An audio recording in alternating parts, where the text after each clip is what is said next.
Primeramente, muchas gracias por aceptar la invitación. El gusto es mío siempre estar aquí compartiendo contigo. Good, good. Por si algunos se recuerdan, Lorenzo estuvo con nosotros hablando de políticas internas, hablamos de muchas cosas. Cuando eso, Bernie Sanders todavía tenía un chance de estar en la boleta de New York, de ganar suficientes delegados, de ser una opción. Y ahora, un tiempo después, ya estamos a profundidad dentro de la pandemia del coronavirus. Como pueden ver, Lorenzo ya está peludo y con barba. Han cambiado algunas cosas. ¿Cómo te sientes, Lorenzo? ¿Cómo estás primeramente? ¿Cómo estás tu salud y cómo está tu vida ahora? Bueno, yo por lo bueno todavía estoy vivo. Segundo, no, yo me siento muy bien y he aprovechado mucho este tiempo. Yo creo que este tiempo ha sido posiblemente uno de los tiempos más productivos de toda mi vida en términos de la lucha política. Tú sabes que yo he estado envuelto por muchos años en esto. Yes. En el sentido, yo escribo algo todos los días. Y una cosa que yo le digo a todos los que me leen es que yo no seré la persona más inteligente del mundo, pero sí no te digo ninguna. Por lo menos que yo sé, es una mentira, no te digo. Todo lo que te pongo está bien investigado, como haces tú. Y entonces trabajo así de esa forma y estoy muy bien y estoy muy contento. El Labor Community Alliance, la organización que Jack y yo estamos en, que tú eres miembro, coordinar. Gracias al virus tenemos más attendance, como se dice en español, asistencia Asistencia, sí. asistencia a las reuniones que cuando no teníamos el virus, porque con el Zoom podemos tener 20, 30 personas en el meeting, que antes muchas veces eh, por razones de tráfico, razones de tiempo, Sí. la gente que íbamos a un restaurante y había que gastar dinero, la gente se alejaba un poco de la idea, y ahora hemos notado que tal vez el Zoom sea el futuro, no para todas las reuniones, pero Sí. para por lo menos unas cuantas. Sí, no para todas, pero definitivamente hemos aprendido y yo creo que debemos continuar con ese avance porque uno va de acuerdo a nuestras posiciones sobre la urgencia que tenemos en cuestiones del cambio climático. Definitivamente es mejor para el planeta que más personas, las que puedan, que tengan sus reuniones por Zoom, y teniendo en cuenta la naturaleza tan particular, tan hostil, digamos, que tenemos los activistas que andamos libres, ¿no? En el sur de la Florida, es difícil encontrar a veces personas que estén dispuestos a ese tipo de militancia desde otros condados, como sucede en nuestras reuniones que venían de diferentes ciudades. O sea, hay que buscar personas muy dispuestas a una vez cada 2 semanas o algo así, tener esa disponibilidad, y más a esas horas, y más también por la naturaleza de nuestro activismo, que es para la clase trabajadora, significa que la mayoría de las personas, si no están retiradas, sí tienen empleos y también están naturalmente ocupados. Sí, a mí me pareció que es algo positivo, pero tú pudieras llegar a decir incluso que el activismo no ha sido del todo afectado, porque a mí me alarmó cuando empecé a ver que había que tener manifestaciones con una distancia de 6 pies, porque como que eso es como diluye la militancia en sí del mensaje, porque tú quieres estar como una especie de concierto, todo el mundo ahí, todo el mundo junto, ¿no? Ese el fervor de un riot, de una manifestación, requiere ese tipo de acercamiento entre las camaradas y cosas así. Pero ¿tú crees entonces que no afecta el coronavirus al activismo ciudadano? Bueno, la verdad, como te digo, a nosotros realmente no nos ha afectado grandemente. Es decir, sí nos ha afectado el trabajo con con las personas, comités y cosas así. Eso se necesita más la habilidad de poder comunicarse con gente, de poder andar con gente, de poder ir a la parte donde ellos trabajan, tener una en términos de cómo integrar el trabajo al trabajo de la organización. Eso sí ha sido afectado, pero eso en realidad ha sido afectado mínimamente, porque eso estamos encontrando que podemos hacerlo a través de las vías digitales y de este tipo de cuestión. Hoy mismo un grupo de nosotros tuvo un pequeño rally enfrente de un hospital allá en Broward, en Hollywood. Fueron muy poca gente, pero fue organizado en 2 días a través de WhatsApp y básicamente se está usando todos los medios, WhatsApp, Signal, Slack, todos los medios, Skype, todo se está usando para poder tener estas reuniones. En realidad, si algo falla, yo no le daría la culpa. Si algo falla, no nos adaptamos bien a la situación. Y yo creo que en este momento nos estamos adaptando bien. Estamos trabajando. Me parece entonces que pudiéramos concluir que ha sido muy beneficioso, perdón, coronavirus, ha sido muy beneficioso para la estructura interna de los grupos, porque podemos entonces conectar con más miembros militantes y puede haber una asistencia más regular. Pero entonces lo que está en cuestión entonces es cómo aplicar los resultados de esa reunión, porque sí, internamente es bueno, pero cuando tratamos de aplicar las consecuencias de esa reunión, o sea, crecer los números, tener más seguidores y realmente lograr que McDonald's le pague a los empleados tal y como lo está haciendo en Dinamarca, eso es ya otra cosa.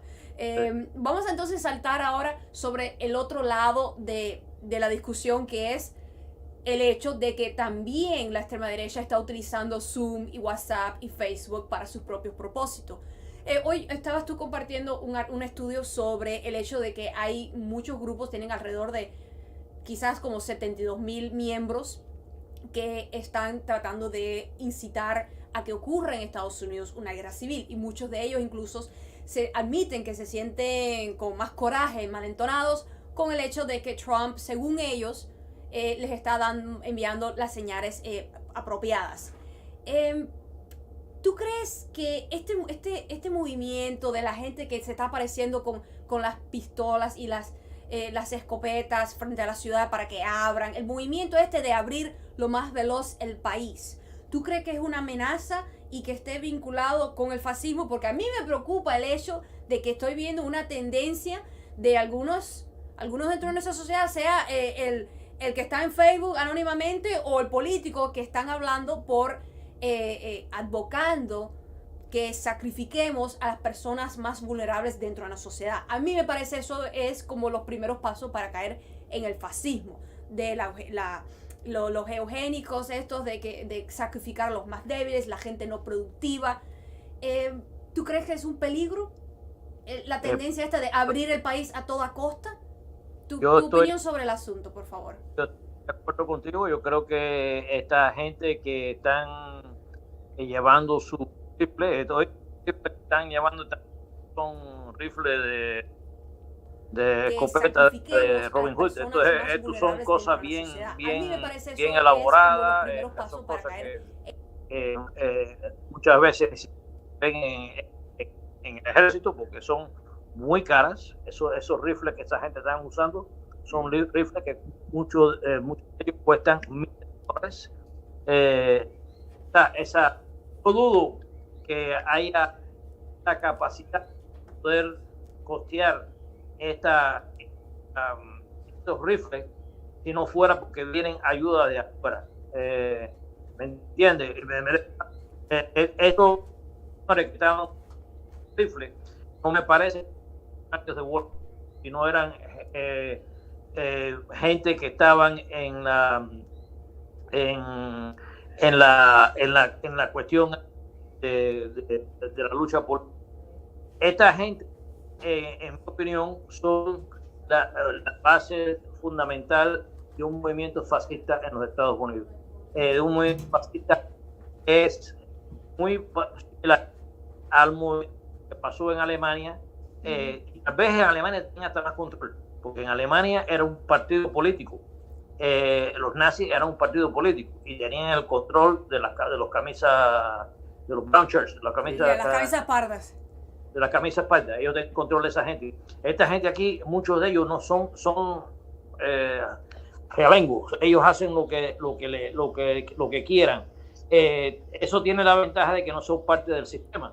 Y entonces si ellos a veces atacan al sistema y entonces el sistema se defiende y los ataca a ellos. Pero fíjate bien que estas cosas pasan.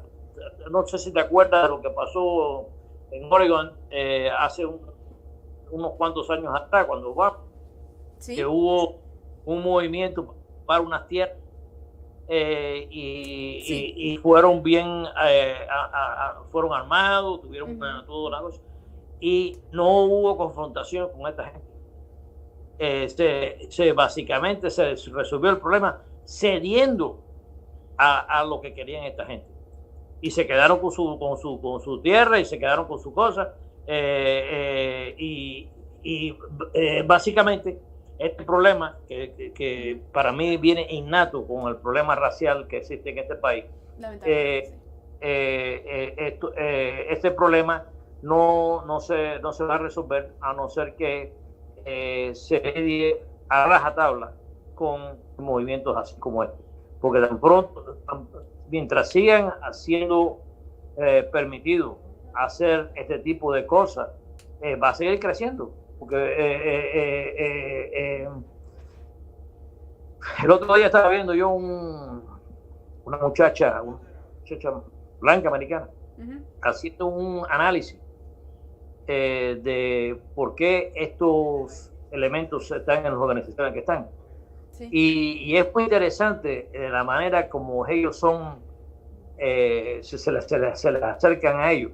Y no es una cuestión originalmente solamente hablando cosas racistas y cosas así, sino es señalando ciertas situaciones que ellos consideran que son injustas en la sociedad americana.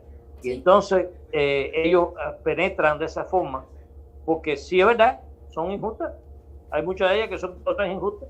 Y entonces ellos penetran de esta forma y empiezan entonces a trabajarle a la mente, ganar la confianza y trabajarle a la mente para que se unan a ellos.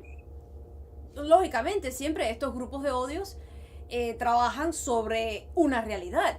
Ellos conocen, reconocen y tratan de explotar las desigualdades, las injusticias, la censura. Por eso es que hay muchos grupos de odios que tratan de hacer énfasis en que tú, la clase trabajadora, estás marginada, ningún partido vendrá por ti. Se trata de apelar mucho también a la condición media neurótica que casi la mayoría de las personas tienen. De hecho, la campaña de Donald Trump por Cambridge Analytica descubrió que a muchos de los usuarios dentro de Facebook, algunas mujeres blancas de clase media padecían de cierta neurosis e hicieron comerciales dentro de Facebook específicamente para ellas, porque ya sabemos que hubo mucho apoyo conservador femenino para Donald Trump. Por eso es que Donald Trump de vez en cuando dice, no, sí, a las mujeres les gusta ser protegidas, ellas me aman, ese tipo de cosas. Pero, lógico, el problema está ahí. Y entonces estas personas, los neofascistas, vienen con una solución que, por supuesto, tú y yo condenamos porque no es una solución, sencillamente es querer resolver un problema, pero sacrificando a muchas otras personas en el camino, mientras que nosotros reconocemos que hay problemas en la sociedad, pero hay una solución que puede salvar a todo el mundo sin tener que sacrificar a nadie, porque la solución fascista, lógico, pretende sacrificar. Por eso es que es preocupante cuando hay políticos abocando porque sacrifiquemos a las personas más vulnerables, a las personas mayores, que bueno, finalmente, como el comunicador conservador Ben Shapiro, que dijo, bueno, pues también, pues la abuelita de 81 años murió.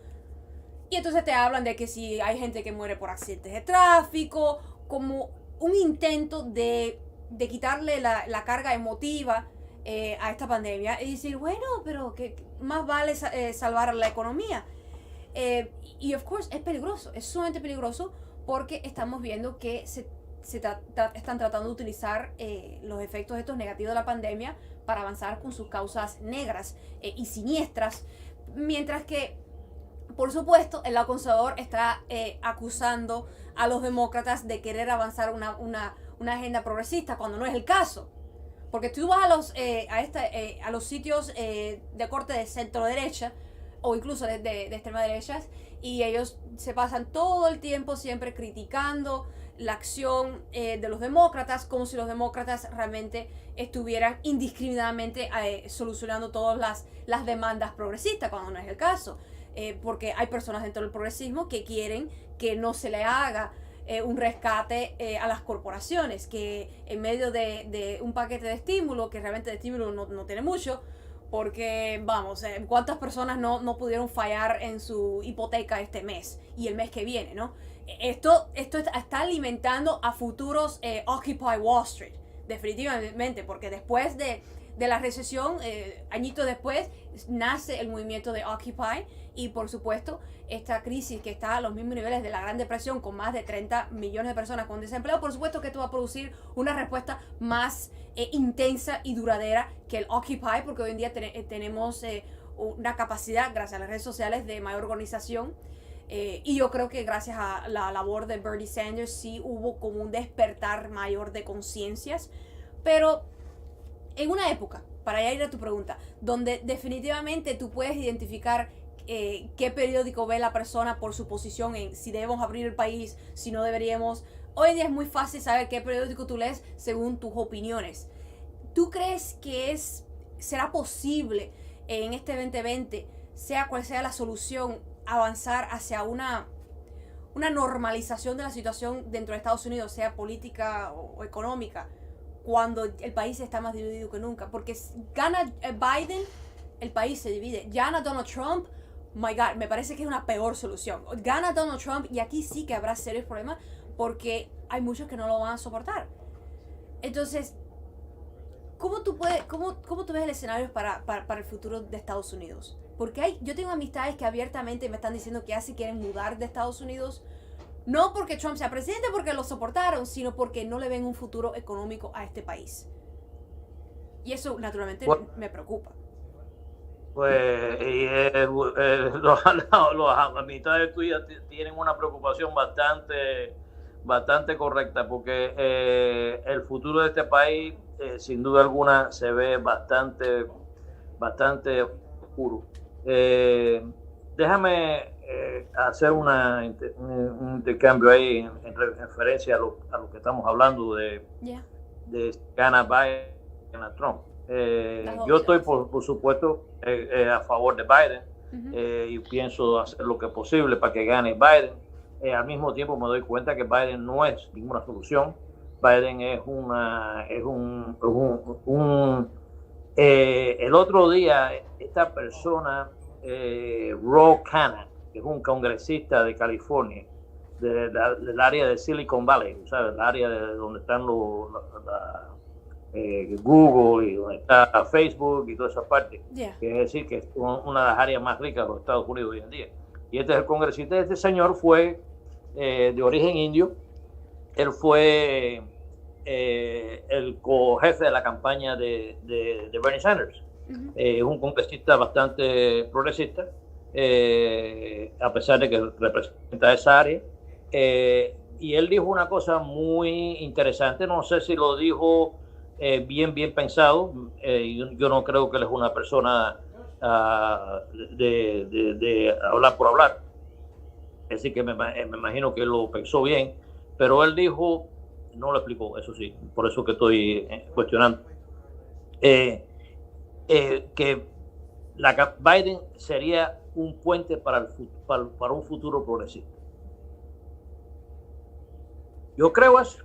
Yo creo que el señor Khanna tiene un buen punto ahí.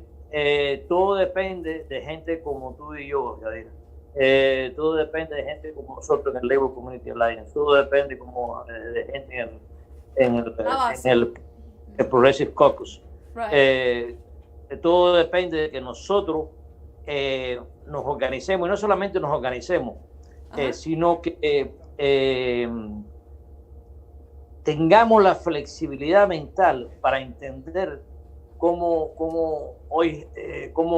mover las piezas.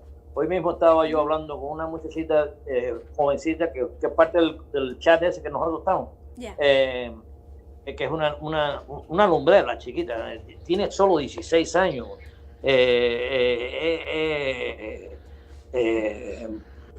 La futura Yadira. Debo votarla entonces. Ella, take her under my wing. You should. Verdaderamente, you should. Le pregunté a ella si ella jugaba. ¿Y por qué le pregunté? Porque esa es una muchachita con una mente bien buena, una actitud fantástica, abierta, ¿no? Entiende las cosas. ¿Y por qué es importante eso? Porque el ajedrez te da flexibilidad mental. En el ajedrez tú tienes que pensar 2 o 3 jugadas después, vaya, y el que es bueno piensa 10. Y lo recuerda después. Y lo recuerda después. Entonces, la cuestión está que nosotros, mira, entonces tú participaste en la conversación esa de la cuestión con Stacey Abrams. Yo creo que si Bernie Sanders haya dicho, no tenía ni siquiera que nominarla, porque no podía nominar nada, porque él no tenía la posición todavía, pero si él hubiera dicho que le está considerando a Stacey Abrams para ser su candidato a vicepresidencial, Bernie Sanders sería ahora en estos momentos que estuviera en la fuerza de liderazgo del Partido Demócrata, porque hubiera unido con la parte más fuerte del Partido Demócrata en la comunidad afroamericana, y se hubiera unido con esa comunidad afroamericana y no hubiera manera de haber parado yo no entiendo por qué la campaña de Bernie Sanders eso fue un error político serio, sí. Cuando la primaria, que ella quería ser la gobernadora de Georgia, oh my goodness, se veía por las calles, era la gente no política, tú entrabas a un restaurante en Atlanta cuando esos días y la gente espontáneamente se ponía a decir, viste qué exciting la campaña de Abrams. I mean, se notaba, ella es querida, ella tiene carisma, yo creo que incluso ella hace una buena liga, porque ella ha hablado de que ella es como introvertida, de que, o sea, ella tiene un buen balance en cuanto a la vida pública. No tiene esa abrasiveness que pueda tener Bernie Sanders, de esa cosa de Brooklyn, ¿no? De que estoy aquí y gritar en tu cara. Ella tiene una manera diferente, más conservadora incluso en su estilo que Bernie Sanders, y la idea hubiera dado un aporte tan fantástico, estoy totalmente de acuerdo contigo, a Bernie Sanders, y no hubiera entonces cometido el error de apoyar ahora tan abiertamente a Joe Biden, porque con la cuestión esta del hashtag #MeToo, que ella dijo que ella cree totalmente en Joe Biden, ha perdido unos cuantos puntos con el movimiento de #MeToo, y si hubiera estado con Bernie, entonces de ninguna manera se hubiera visto en la necesidad de querer abiertamente decir, Biden, yo estoy contigo, escógeme, ¿no? Ahí eso fue como una especie de patinazo que la pobre, yo entiendo que está en necesidad de estar disponible, pero eso me parece a mí que fue un error. Pero sea la persona que sea la vicepresidenta de Joe Biden, hay quien dice Klobuchar, que va a ganar los votos conservadores del Midwest. Yo digo, no, ese ticket está demasiado blanco para un partido que es tan diverso racialmente. La otra, la que era fiscal, ¿cómo se llama esa señora? Kamala Harris. Kamala Harris tiene entonces el problema del récord, que ella no tiene un pasado tan bonito para los progresistas, y hay quien la ve como un fraude, que ha adoptado las posiciones progresistas simplemente para estar en el partido, ¿no? Pero ¿qué tú opinas? ¿Tú no lo crees? No, yo creo que Kamala Harris, sí, ella era un prosecutor, no sé cómo el español me falla ahora, un fiscal, ella era un Sí, fiscal, fiscal. y entonces ella tenía que hacer su trabajo como fiscal, que ella se dejó llevar por la actitud del momento, como la gente miraba la cuestión del crimen, igual que pasó con Biden, igual que pasó con Bill Clinton. Aquí había una efervescencia de que había que ser duro con el crimen. En los años 90, sí. Sí, exacto. Y entonces sí, Bill Clinton también, que tuvo una posición muy dura contra el crimen, la fallida guerra contra las drogas, ese tipo de movimiento. Entonces, ¿tú crees que ella simplemente estaba respondiendo a la época y que la estamos jugando entonces fuera de época? Yo creo que a mí me gusta más Stacey Abrams en total. Y yo creo que la manera ella gusta más en total. Pero Kamala tampoco yo diría que es una persona fuera de orden. Ella no es ningún fake, no, ella tiene sus méritos y ella ha hecho y ha obtenido muy buenas posiciones en California que me han hecho a mí virarla ahí una luz favorable. Y también yo diría que Elizabeth Warren tiene el problema de que Elizabeth Warren va a opacar a Joe Biden y no creo que Joe Biden aceptaría eso, porque ya ella es una marca en sí misma. Porque también el vicepresidente tampoco se supone que supere al presidente en sí. Pero, ¿tú crees que la posición esta, porque Joe Biden reveló que él va con respecto a Cuba, él va a tener una posición igualita a la de Obama, que va a nuevamente establecer buenas relaciones con Cuba y todo eso, pero yo digo que lo positivo de esto con respecto a su política exterior, que ya algunos progresistas ya quieren que él, por supuesto, él firme una carta y se haga como un pledge, que se comprometa a tener una política exterior en general progresista. Una de las demandas es cesar, tratar de llevar a cabo un cambio de régimen por formas no democráticas. Estoy segura que en Hands of Venezuela estarían de acuerdo con ese tipo de documento. No sé si él lo va a firmar. Evidentemente Trump no va a firmar eso. Yo creo que el grupo también se lo envió a Trump. Eso irá a la basura. Eso ni llegará a su mesa.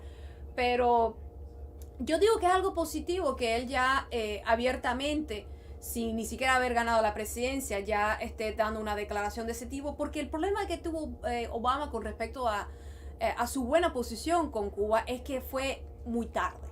O sea, no solamente fue en su segundo mandato, que se sobreentiende que en el segundo mandato eres más libre, sino que también lo dejó para el último año, lo que hizo de que no se estableciera la suficiente costumbre. Porque, por ejemplo, Donald Trump apenas estuvo en el poder en su política exterior y tomó la decisión esta atrevida de mover la embajada israelí de Tel Aviv, la movió para Jerusalén. Honestamente, yo no creo que Joe Biden y el próximo presidente, si él fuera presidente, no, ya va a poder cambiarla, porque al ocurrir tan temprano en la presidencia se hace costumbre, ya se establece con la nueva norma. Yo sé que por un plumazo lo puede cambiar, pero es menos probable. Entonces yo digo que es positivo que ya Joe Biden abiertamente esté diciendo, hey, yo voy con Cuba a la misma política exterior, y teniendo en cuenta que en esta época estamos viendo un resurgir en las viejas tácticas, la vieja hostilidad, no solamente por los mercenarios esos que Pompeo dijo que ellos no tienen nada que ver, los mercenarios que capturaron en Venezuela, que por un poco de promesas de pago la oposición los había alquilado, sino también con el hecho de que a esta altura toda la administración o Donald Trump mismo en Twitter, que tiene siempre tanto tiempo para Twitter, no se ha tomado el cuidado de condenar el ataque terrorista que ocurrió en la embajada de Cuba. ¿Tú crees honestamente que Joe Biden va a sostener esa promesa de tener unas buenas relaciones con Cuba? Bueno, sí y no. Déjame explicarte por qué sí. El sí me parece una cuestión, Yadira, de que es una política del Partido Demócrata. Esto ya pasa del individuo, es una política del Partido Demócrata. El no viene en que Obama era una persona excepcional. Y Obama era una persona que tenía un entendimiento de las raíces de las cosas, de la esencia de las cosas, que es mucho más que lo que puede dar Biden. Cuando Obama le dio la mano a Raúl Castro, allá en África del Sur, cuando le dio la mano a Raúl Castro, ese gesto fue genuino, fue sincero. Ese gesto por parte de los dos fue genuino y fue sincero. Había química entre Obama y Raúl. ¿Por qué había química? Porque era gente que entendían la necesidad del paso que había que dar. Ellos no fue una química dada, fue una química de entender qué es la necesidad. Déjame decirte que yo tengo una gran impresión de Miguel Díaz-Canel. Yo creo que es una persona súper inteligente y que puede llevar las cosas muy bien. Biden, no tengo esa confianza en Biden. Yo no creo que Biden ni siquiera entienda lo esencial que es la relación con Cuba. La relación con Cuba para los Estados Unidos es tan importante como para Cuba con los Estados Unidos. Estados Unidos está perdiendo terreno en América Latina diariamente. Yes. Hoy en día China es quien compra, quien vende más productos a la América Latina que los Estados Unidos, y viceversa. ¿Y qué es lo que pasa con esa cuestión? Que ya la necesidad económica de esa relación con los Estados Unidos está tomando un segundo plano. La única relación fuerte que tienen los Estados Unidos con la América Latina hoy en día es lo militar. Y eso, como sabemos todos que hemos estado leyendo historia, sabemos que eso es un ave furtiva. Es decir, eso no queda, no se guarda. ¿Qué tiene que ver eso con la cuestión de Cuba? Porque Cuba, sin duda alguna, es una, no voy a ser cubano, no quiero parecer engreído de pensar que Cuba es la que marca la pauta en América Latina. Exacto. Cuba, ahora sin duda alguna, Cuba sí tiene tremendo liderato intelectual dentro de la América Latina, igual que otra gente, ¿no? Y el tener esas relaciones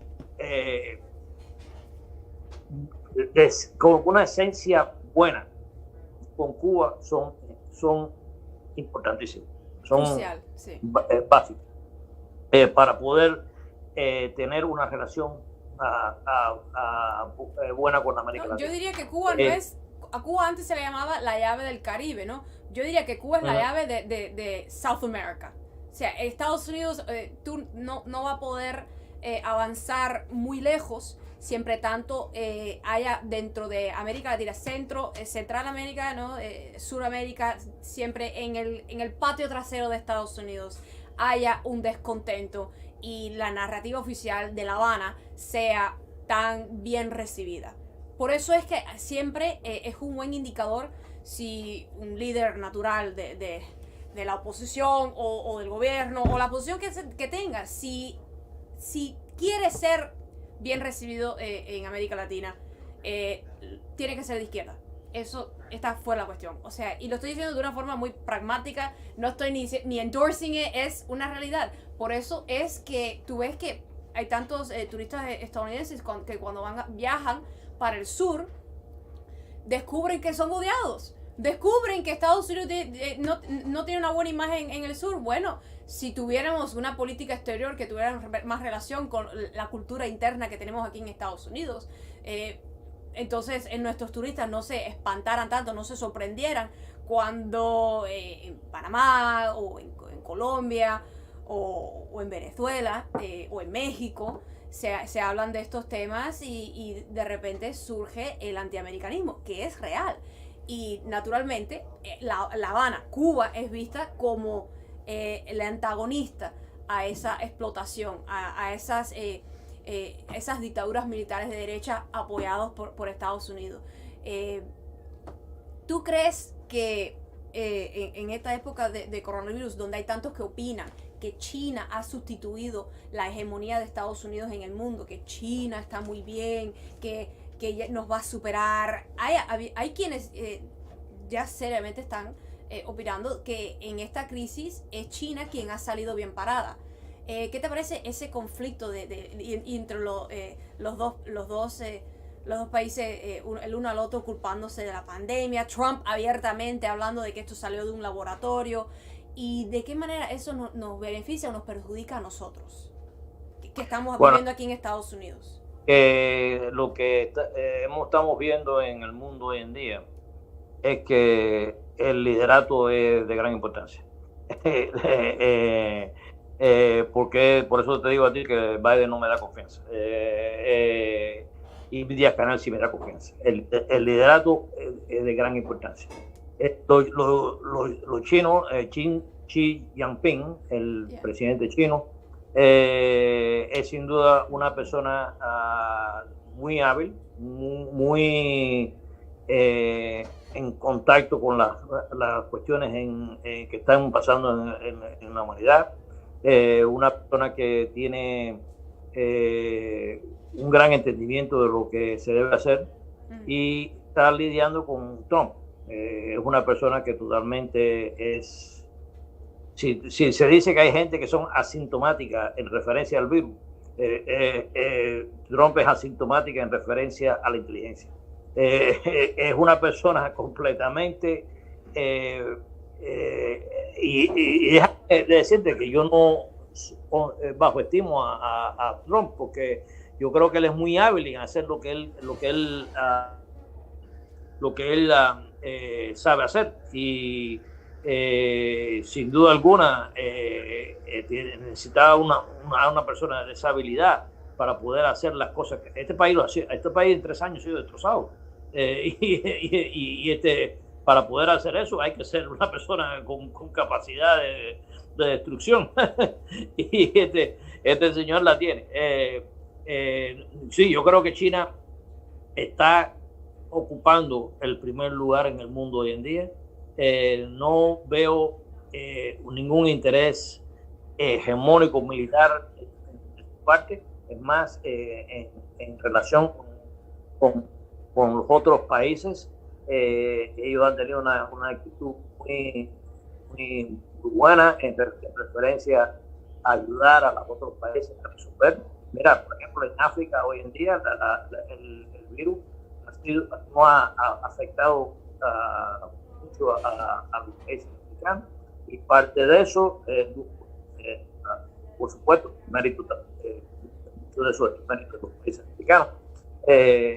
Pero mucho de eso tiene que ver con la asistencia a los países africanos para poder resolver esos problemas.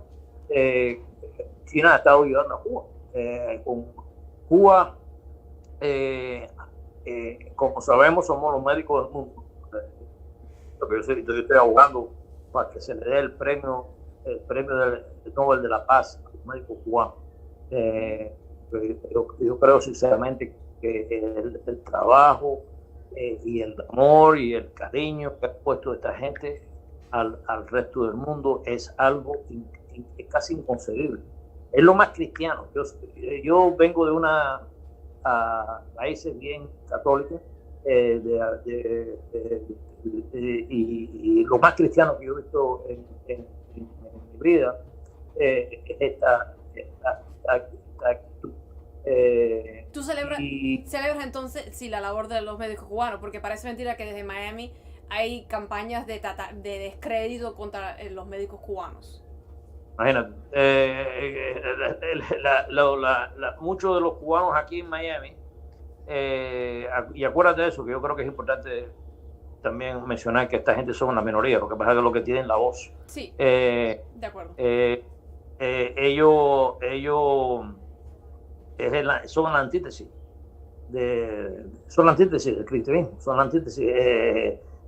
Todo lo que los mueve a ellos, el odio visceral ese que tienen ellos hacia Cuba, el odio visceral que viene te voy a decir, es un odio de clases, porque básicamente estos señores pomposos y arrogantes, sí, se sienten que han sido desprestigiado por como decía en Cuba la gente, la chusma, ellos como miran a la gente que está a Díaz Canel y toda esa gente, lo miran como si fueran chusma.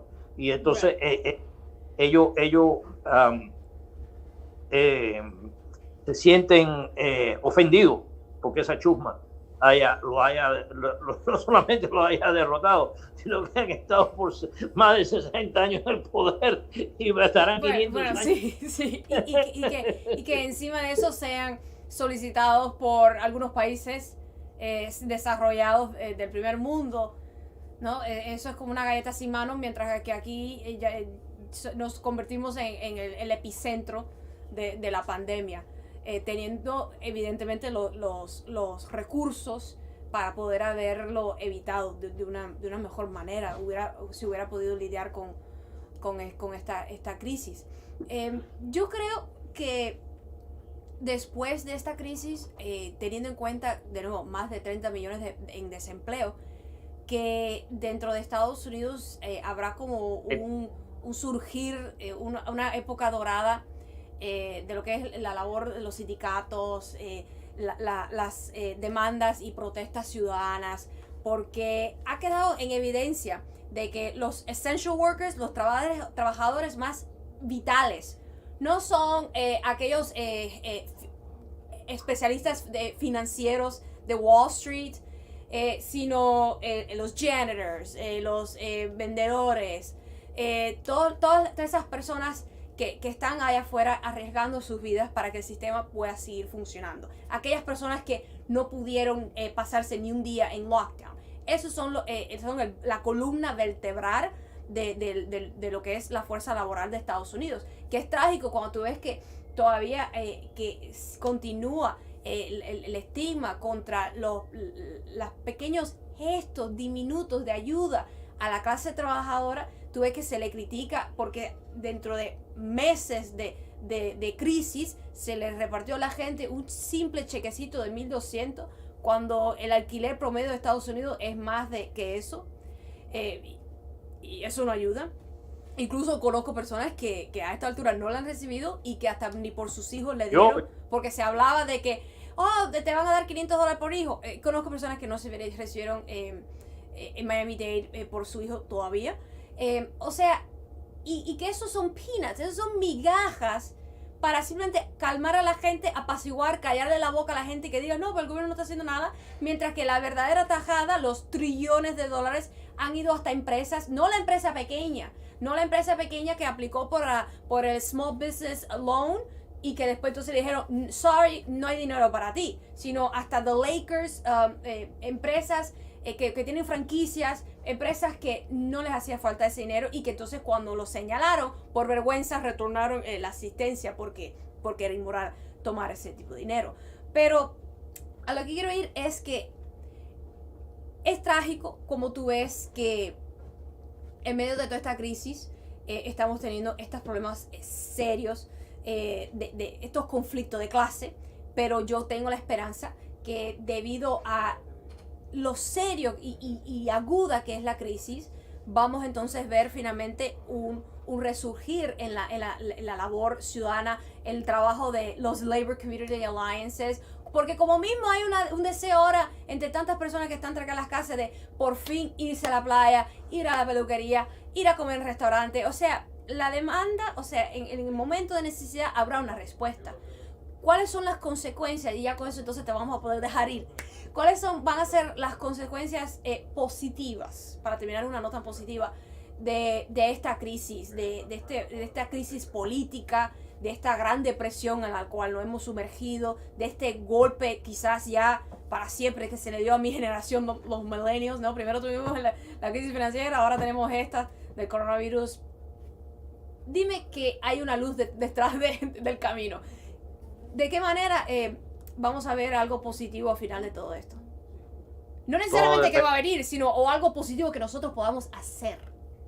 Todo depende de nosotros, Yadira. Todo depende de que nosotros nos pongamos las pilas y hacer las cosas bien hechas en referencia a cómo marcar el paso para el futuro. si nosotros nos ponemos y nos limitamos por una cierta visión, que no nos deje tener flexibilidad, vamos a chocar contra una pared. Pero si tenemos la flexibilidad y una de las cosas que más siempre me entusiasmó a mí de Raúl Castro es que él tiene una flexibilidad mental. Él en mi opinión, él salvó la Revolución Cubana. Él salvó el gobierno cubano, y que yo estoy, aunque a pesar de que yo vengo de familia de opositores y estoy en contra, estuve en contra de la revolución y me considero una oposición leal, como el amigo Arturo López Levy ha puesto el término ese. Yo me siento muy, muy a gusto con ese término.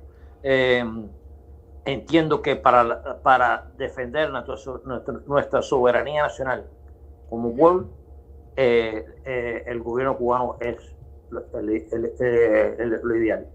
En términos de nosotros aquí, nosotros tenemos que mantener la visión de una sociedad más progresista, más en tono con las necesidades de la gente, en buscar toda forma de poder. Yo creo que el virus ha resaltado que las condiciones sociales tienen que ser tomadas en serio, porque si no, todo el mundo se va para abajo. Yes. Como tú dijiste con la cuestión de los trabajadores esenciales, es de gran importancia tener una situación donde esta gente puedan vivir decentemente y con decoro, y eso no requiere ninguna gran revolución ni nada de ese tipo de cosas, pero sí requiere un deseo hacerlo, que nosotros lo podamos transformar en Europa, en una Europa socialdemócrata. Yo creo que eso es posible. Yo creo que también que aquí sin duda alguna hay que pelear contra el racismo. El racismo en este país es algo insólito, y no se puede permitir eso. No sé, nos debería dar vergüenza que el video ese sobre el muchacho que fue brutalmente asesinado por el ex policía y su hijo en una camioneta, en una clara emboscada, incluyendo al camarógrafo. Parece mentira que tomó el video, salir a las redes sociales, tomó la indignación de las personas cuando esa evidencia ya estaba en manos de la policía, de la investigación. O sea, ¿por qué será que las cosas tienen que ser, los casos, los actos de injusticias tienen que ser condenados por alguna celebridad? Una Kim Kardashian, algo así, tiene que echarle la luz a un asunto para que se haga justicia. No debería ser así. No deberíamos tener personas que ya han renunciado a jamás tener una Suprema Corte que sea imparcial, porque para los ojos de ellos siempre va a ser ahora de derecha y punto. ¿Por qué será, no? Que tenemos tantos problemas y encima de todo esto, cuando criticamos, por ejemplo, de que en medio de esta pandemia todavía hayan personas indocumentadas que tengan miedo de ir a un hospital porque serán deportados ellos y su familia, a pesar de que ellos ya están en nuestra comunidad pagando los impuestos y ayudándonos y todas esas cosas. ¿Por qué será que...? Déjame explorar un poquito más eso del punto ese, porque esa pregunta que tú me hiciste ahora es una pregunta para escribir un libro. Y una de las cosas que yo siempre he apreciado más de ti como entrevistadora es que tú haces las mejores preguntas del mundo. Y me extiendo un poco el monólogo. Y entonces no, y que nos lleva a llevar el pensamiento. La organización que nosotros estamos, por muchas razones, no ha crecido lo que debe haber crecido, y falta de recursos, falta de esto, falta de otro. Pero la política de la organización es para mí la política básica, clave, para el futuro de este país. ¿Por qué? Porque en nuestra organización está una unidad de la gente progresista. Yeah. Y cuando yo hablo de progresista, no hablo solamente de la gente Bernie. Yeah. Yo no solamente hablo de la gente Elizabeth Warren. Yo no solamente hablo de la gente yo hablo de toda esta gente que están como tú conoces varios gente que están en la organización que no pertenecen, que en realidad no son simpatizantes de Bernie, no son gente que son no, all walks of life. Hay diversidad. Sí. Eso es el futuro, poder buscar una forma de trabajar en conjunto y que tal vez sea una réplica pequeña de lo que debía ser el Partido Demócrata, pero el Partido Demócrata se ha corrompido y entonces hay una sección del Partido Demócrata que no se le da auge porque no contrarresta con los intereses económicos de otra sección del Partido Demócrata que tiene los recursos para poder controlar. Yo creo que si nosotros podemos llegar a esa forma de ver cómo maniobrar la política, cómo hacer las organizaciones políticas, crearlas de esa forma, moverlas de esa forma, podemos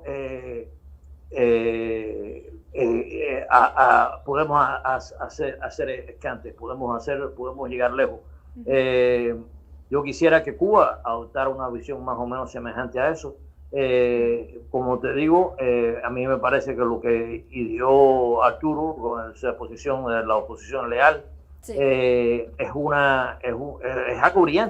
algo brillante, y eso que es más o menos la misma posición que tú tienes aquí dentro de Estados Unidos.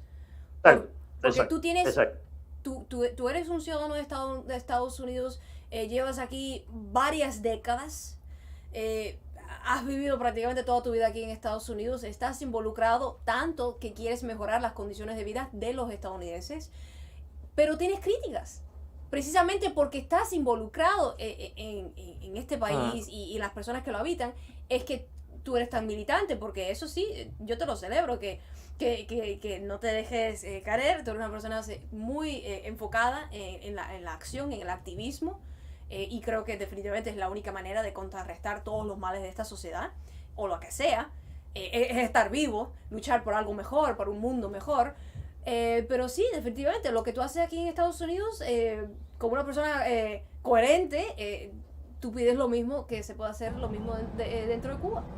Yo operaría igual. Que hay quienes dijeron, no, porque no te gustaría, ¿por qué? ¿Qué es eso de que tú estás corriendo para el Congreso en Estados Unidos y en Cuba no se puede? ¿Pero qué estás hablando? Si yo estuviera en Cuba, yo estaría corriendo para algo, ¿no? Para algo, porque uno es uno mismo. No importa que las circunstancias sean diferentes. ¿Para la Asamblea Popular? Sure, yeah. La Asamblea o el Poder Popular, algo de ahí del barrio, ¿no? O algo más local también, pero lógico, uno sería coherente con el discurso y como tú estás hablando, una oposición leal para Cuba es esencialmente como operamos dentro de este sistema, porque queremos mejorar el día a día de las mayorías, que siempre están perjudicadas por el 1%. Siempre. En todos los aspectos de la vida, sea en el tema de la salud, en el retiro, las condiciones de trabajo, en cualquier cosa, la educación, todos los otros campos, que por eso es que deberíamos invitar a la gente a que sean miembros del LCA, Labor Community Alliance, porque abarcamos siempre todos los temas, todos los problemas que hay Lo aquí. Interesante de lo que acabas de decir, Yadira, es que cuando yo llegué a este país, no era así. No era el 1% podía hacer lo que le daba la gana y aplastar a todo el mundo y nada de eso. No. Cuando llegué aquí a este país, las leyes se obedecían, había un respeto a la sociedad, hay un respeto al trabajador. Claro que yo vine ya al final de de la lucha política que hizo que los sindicatos en este país crecieran tremendamente, y convirtieran en algo bien poderoso, ¿no? Nosotros ahora estamos viendo el decline de toda ese poderío, de esa toda habilidad que hubo de poder llevar a este país a un lugar. No pasó como en Europa, que se ha solidificado el progreso se ha solidificado. Sí, sí. Y, por ejemplo, como Alemania, que el 50% de una junta dirigente de una empresa tienen que ser gente de la Unión. Eso es algo tan positivo, eso es algo tan importante. Que en la junta directiva de toda empresa hay un gran porcentaje de presencia de la fuerza de labor. Ajá, exacto. ¿Cómo no? Y entonces,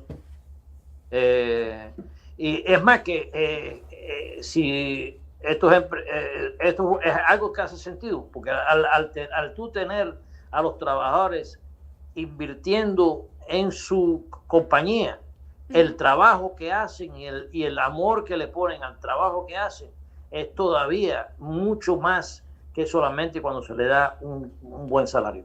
Todavía mucho más. Porque déjame decirte, como tú sabes, yo fui por 40 años organizador laboral y de la comunidad. Pero muchos de esos años, al principio de mi carrera en los sindicatos, fue organizar trabajadores. La gran mayor parte de los trabajadores se organizan por dignidad y por respeto. No es salario, no son beneficios médicos, es dignidad y respeto. ¿En serio? ¿Tú dices que ese es como el motivo más central? El motivo más central para organizar a los trabajadores es dignidad y respeto. Yo llegué a la conclusión de que quien me organiza a los trabajadores a mí no soy yo, es el jefe, es el patrón, ¿no? Si el empleador trata, es un paseo organizar a esa gente. Right. Lo único que tengo que hacer es estar seguro de que yo los protejo. Claro. En el proceso. Claro, pues es el empleador el que crea las condiciones, crea la demanda al no cumplir con su responsabilidad. Que algo decepcionante que yo veo por estos días es que se está insistiendo mucho en que el Congreso hizo muy bien en pagar estos miles de millones de dólares a rescatar a estas empresas privadas, porque estas empresas producen trabajo, pero totalmente estamos ignorando el hecho de que la riqueza real la producen los trabajadores.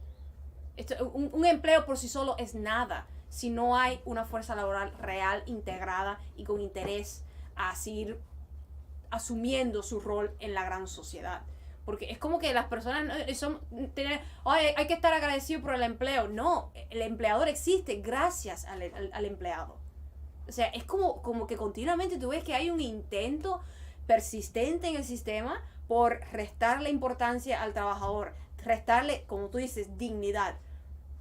Y que todo intento del trabajador por organizarse, eso está mal, eso es socialismo, no vamos a ayudarte. Cuando esta sociedad es próspera gracias a que durante décadas, durante generación tras generación, como tú viste al principio cuando llegaste a Estados Unidos, ese trabajador, esa clase media podía adquirir un confort increíble en su vida con un trabajo nada más. Con un trabajo tú podías vivir la gran vida cómoda en Estados Unidos, pero hoy en día es esa charla de que trabaja duros y verás los frutos de su trabajo, no es cierto, porque las personas que más trabajan duro hoy en día, los que más están sudando de verdad y doblándose la columna, son las personas que ganan menos del mínimo.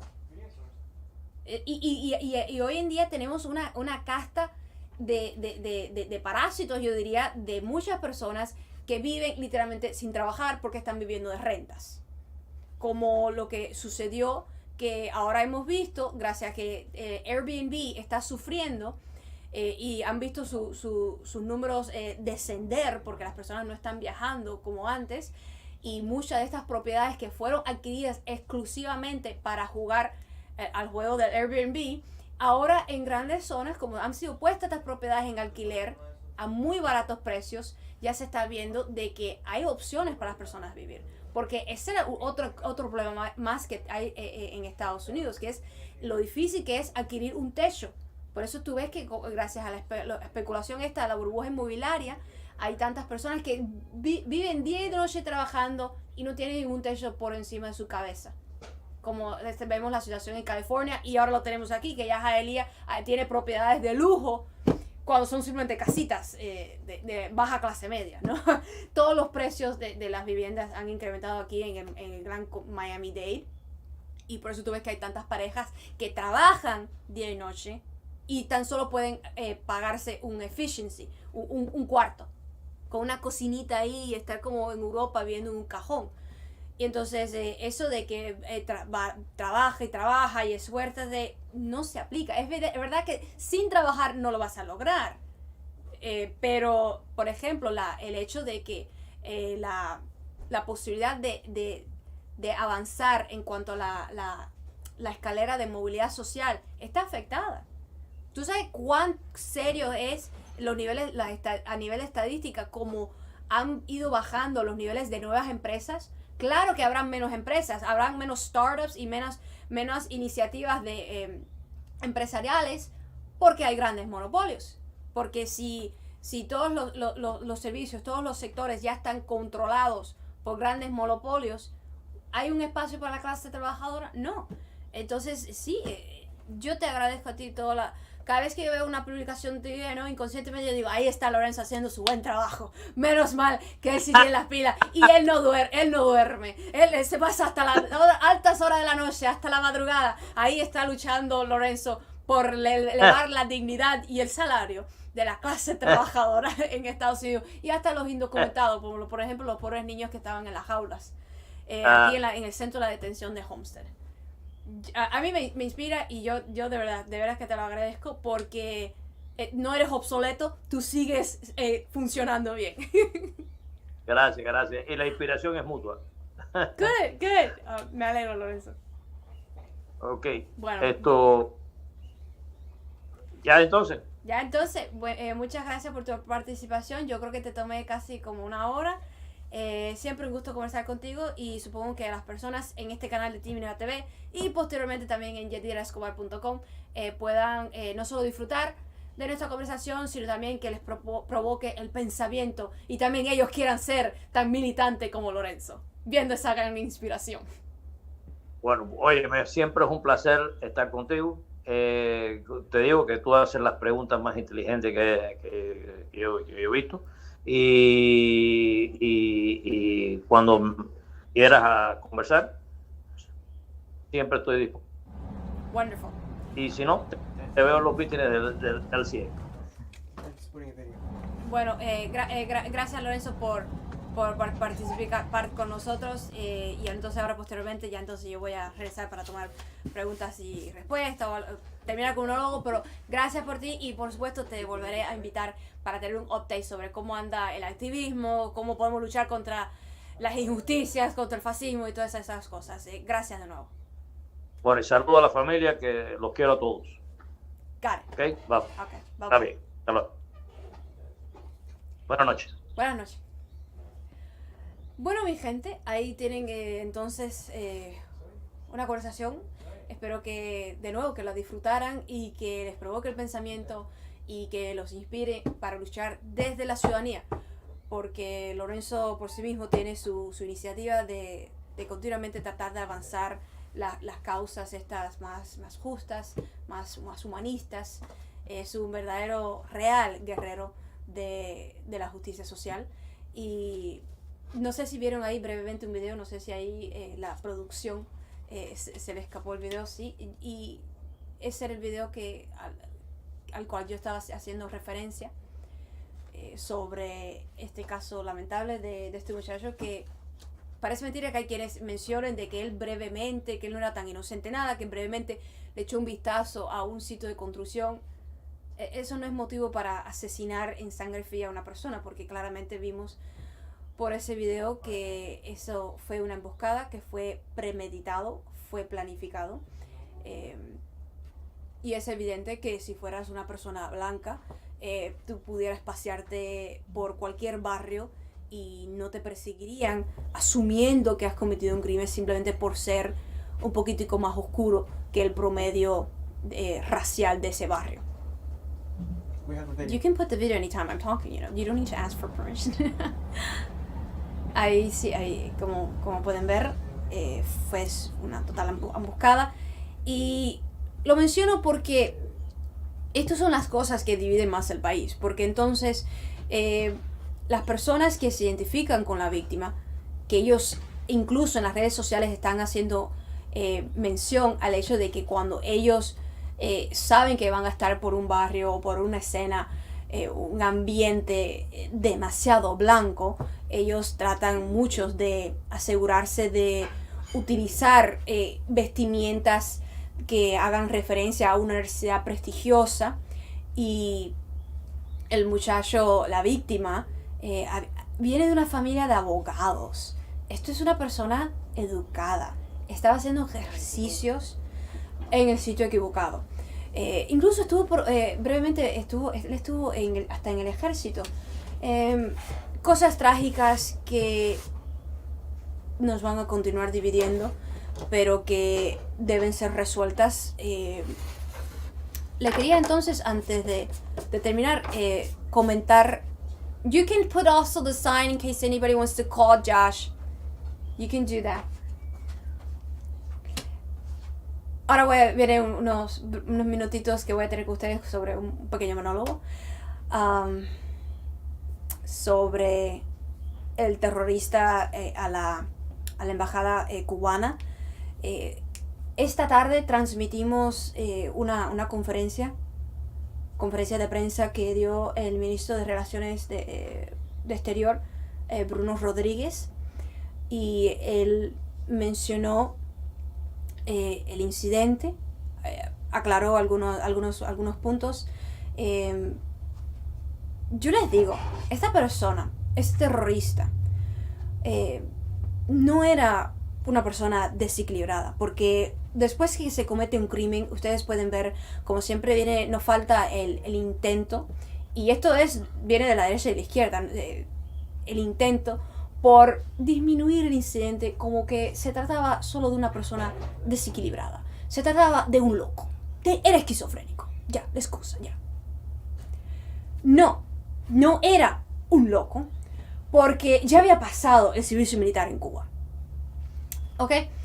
Y no era bajo medicamentos. El servicio militar cubano, al igual que los servicios militares de todos los países, asumo que todos, por lo menos el de Estados Unidos, si tú pasas por el servicio militar, evidentemente en el proceso del filtro vieron que tú estabas lo suficientemente cuerdo como para poder confiarte un arma, como para poder estar en situaciones de tensión, ¿no? En lo que es el entrenamiento junto a tus compatriotas. Esta persona que disparó a la embajada, que antes y después ellos estuvieron monitoreando, tirando fotos, analizando el escenario, no fue un gesto de no fue un gesto de un crimen de pasión, de que ay, cometieron una injusticia contra mí las autoridades cubanas, así que tengo que dispararle a la embajada, tengo que matar a un diplomático. No, eso no fue un crimen de pasión, fue meticulosamente planificado, lo que le quedó mal. Él, una vez arrestado, ya él ha confesado que él sí quería matar, que sí quería llevarse a una persona. Es condenable, de cualquier ángulo que lo mires. Esta persona, aparte, tenía una licencia para portar armas. Y ustedes saben que republicanos y demócratas, ambos partidos han estado tratando, no estoy hablando del NRA, sino la mayoría del pueblo de Estados Unidos favorece mayor regulación con respecto a la posesión de armas. Y esta persona pasó los test también. Él pudo adquirir un arma, un AK-47. Y viajó a Cuba 8 veces. No, que no vengan con que si el régimen lo maltrató, esto es una víctima más de la dictadura. No, porque había viajado 8 veces a Cuba. O sea, no solamente el gobierno le abrió las puertas y lo dejó pasar. Ustedes saben que cuando hay una persona que realmente al gobierno de Cuba les molesta, sí les permiten sacar un pasaporte y comprarse un viaje. Esa parte no me parece ética. Pero no los dejan pasar. Y yo lo he visto. Yo una vez viajando, hace años, de retorno al aeropuerto de Miami, había un señor, yo no conozco su historia, yo no sé quién es, pero naturalmente me dolió y simpaticé mucho con él, porque era, no sé si fue mi primer viaje de regreso, yo creo que sí fue el primero, fue en el 2008, creo que fue en mi primer viaje, cuando íbamos de regreso. Yo después me estaba llorando en el aeropuerto y toda esa histeria, ¿no? Me monto en el avión y veo que hay un señor con una barba blanca que no lo dejaron bajar. Él pretendía ver a Cuba y él estaba quejándose, por supuesto, decentemente, no armó un escándalo, porque en definitiva nosotros los demás pasajeros no tenemos la culpa, y protestando, no, amargándose, no iba a solucionar nada, pero no lo dejaron descender del avión porque le dijeron que legalmente no era posible, no se lo permitieron. Honestamente, bueno, quizás, para ser justa, si él se fue de Cuba antes de esa fecha, a veces siempre se me olvida, no hay una fecha particular dentro de Cuba que si te vas antes de esa fecha, tú puedes viajar con tu pasaporte americano, pero si de lo contrario, sí tienes que sacar su pasaporte cubano. Si esa persona sacó un pasaporte cubano, es inmoral que le hubiesen cobrado ese pasaporte cubano si después posteriormente en la aduana le iban a rechazar la entrada al país. Eso no es correcto. Porque la verdad es que todo país soberano tiene derecho a cerrarle las puertas a personas que tengan causas pendientes, personas que sencillamente sean personas no gratas, ¿no? Para no entrar en complicaciones aquí de legalistas, de abogados, ni nada de eso. O temas de inmigración. Pero, como les dije, esta persona, el terrorista que fue a Washington y le disparó a la embajada cubana pretendiendo matar cubanos diplomáticos, indiscriminadamente disparándole también a la estatua de Martí. No sé si eso tenga vínculos con ese grupito de clandestinos que pretenden siempre desprestigiar la imagen del apóstol cubano, que es querido por la derecha en Miami también. O sea, eso es un crimen también. Honestamente, yo me siento a veces que falta el sentido común ante todo. Pero esta persona, este terrorista, viajó a Cuba durante 8 veces. Que no digan que él era una persona perseguida, que fue por razones políticas por la cual él huyó. No. Yo sé que es muy tentador de adquirir esa validación, esa gran honra, ¿no? De ser un perseguido político. Como decía Scarface, ¿no? A political prisoner. Pero yo sé, gusta. Es más digno que sencillamente haberte apasionado por unas cuantas publicaciones en Facebook y porque Otaola te incitó a cometer un crimen. Eso es patético. Por eso es que gusta adquirirse. Hay tanta gente queriendo apropiarse. Como hasta una comediante el otro día. Me estaban contando de una comediante que estaba teniendo públicamente, que estaba teniendo unas criticando a la hija de Raúl. Porque después que se graduó de una educación de las artes teatrales, ¿no? Del teatro, ¿no? Porque se gradúan en Cuba, vienen a Estados Unidos, le quitan empleos a los cubanos americanos que están aquí, a los hijos del exilio, vienen a quitar los empleos a toda esta gente que se graduó del ICRT, que trabajaron en el ICRT y se graduaron de todas esas universidades cubanas. Pero para no desviarme, esta persona había viajado a Cuba 8 veces. No. Esta persona, este terrorista, no era loco, no era ningún perseguido político, fue simplemente un tonto útil. Porque Bruno Rodríguez estaba hablando de que estaba... mi fuente, Bruno Rodríguez. Que esta persona había tenido problemas económicos, había incluso, según su esposa, había estado viviendo en un carro, como sucede en Estados Unidos. Hay muchas personas que durante un tiempo de su vida viven tan solo en su automóvil. Y se había radicalizado. Es muy fácil en esta época de Facebook y de estos entertainers que alguien debería investigar si están recibiendo o no del gobierno federal. Sería el colmo que dentro de Estados Unidos continuara la práctica esta ilegal de financiar un estado de opinión político dentro de nuestras comunidades aquí en Estados Unidos. O sea, imagínense que eso, es que si Otaola está efectivamente, y no comprando tantas vistas que es lo que yo sospecho, ¿no? Bueno, cuando tú ves que grandes políticos y grandes comediantes y grandes personajes súper famosas en Estados Unidos en sus directas tienen menos vistas que Otaola, lo que es bastante sospechoso, pero whatever. Vamos a asumir que Otaola sí tiene a veces pegado dos. Eso es una violación flagrante de nuestras leyes en Estados Unidos. Ningún cubano residente en Estados Unidos puede continuar siendo expuesto a la propaganda de guerra financiada por sus propios impuestos. Es un ciclo tan ilegal. Y yo lo digo desde una total indignación ciudadana, no porque yo tenga mis posiciones políticas, que ustedes la conocen todas, casi todas, sino porque es un crimen que una persona, ¿no?, como este terrorista cubano, le laven el coco con sus propios impuestos. Es enfermizo, es una violación de todas las leyes, todo el espíritu de las leyes aquí en Estados Unidos. Y también hay que ya poner una denuncia a la labor esta de algunos evangélicos que se están aliando a la extrema derecha, como lo hicieron con Bolsonaro. Esta persona tenía ya vínculos con la religión y les digo, yo soy una persona de fe, yo soy una persona creyente y todo eso, la religión para mí juega un papel muy especial en mi vida, pero esto de estar mezclando la política con la religión me suena a mí a cosa de Franco, al nacionalcatolicismo. De nacional no lo podemos ya decir a este tipo de movimiento que estamos viendo porque trascenden las fronteras, sea en España, en Brasil, Estados Unidos, en otros países, ¿no? Y tampoco podemos llamarle catolicismo porque son evangélicos. Un evangelismo de extrema derecha militarizado es una mala mezcla y tenemos que estar en alerta. Tenemos que estar en alerta porque no podemos perder los logros que habíamos adquirido después de tantos sacrificios en el siglo XX.